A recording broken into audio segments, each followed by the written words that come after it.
તો આ તરફ ગીર સોમનાથ જિલ્લાની અંદર પણ વરસાદ વરસ્યો છે। તાલાલા તાલુકાના ઉમરેઠી ગામમાં આવેલો હિરણ 2 ડેમ 90% ભરાઈ ચૂક્યો છે।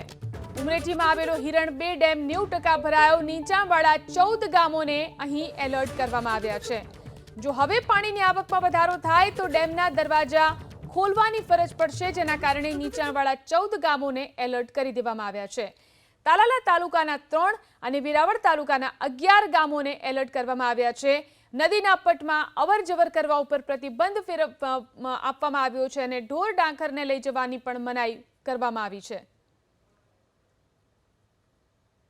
તો આ તરફ ગીર સોમનાથ જિલ્લાનો સિંગોડા ડેમ પણ છલોછલ થયો છે। જે રીતે ગીર સોમનાથ જિલ્લામાં ભારે વરસાદ થયો, ભારે વરસાદને કારણે સિંગોડા ડેમ પણ ઓવરફ્લો થયો છે। આ ડેમના 2 દરવાજા 0.30 મીટરના ખોલી નાખવામાં આવ્યા છે।